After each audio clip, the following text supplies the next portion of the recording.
कई दिनों से दिल्ली एमसीडी चुनाव में गर्मा गर्मी देखी जा रही थी। एक वोट की कीमत कितनी है यह कोई एमसीडी के उन पार्षदों से पूछे जो बीते शुक्रवार को किसी भी हद से गुजर जाने को तैयार थे।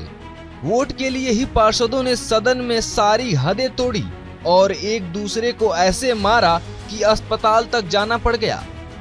साथ ही महिला पार्षदों को भी मारा गया और उनके साथ गाली गलौज की गई।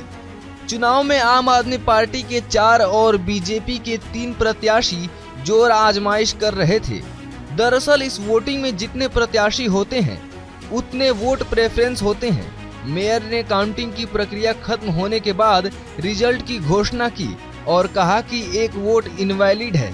उनका तर्क था कि 0.6 के एक ही कॉलम में बीजेपी पार्षद ने 2 प्रेफरेंस भरे हैं, जबकि प्रत्येक प्रेफरेंस अलग अलग कॉलम में भरा जाना चाहिए।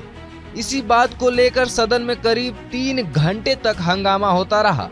तब मेयर ने रीकाउंटिंग की बात कही, लेकिन बीजेपी के पार्षद इसके लिए तैयार नहीं थे।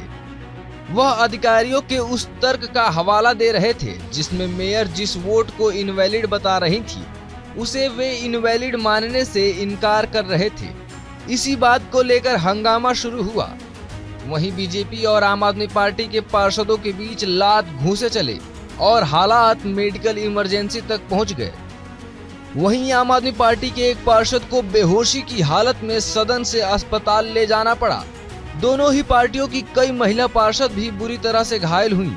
हंगामे की शुरुआत तब हुई जब गिनती के दौरान मेयर बीजेपी के एक पार्षद का वोट इनवैलिड करने पर डटी हुई थी। बीजेपी का दावा था कि मेयर के पास ऐसा कोई अधिकार ही नहीं है। साथ ही बीजेपी का कहना था कि वोट वैलिड है या नहीं इसका निर्णय चुनाव आयोग की ओर से आई तकनीकी टीम ही कर सकती है। जिसके बाद दिल्ली को मेयर और डिप्टी मेयर तो मिल गया, लेकिन देखना यह है कि आगे बीजेपी और आम आदमी पार्टी की लड़ाई अब कहां तक जाती है।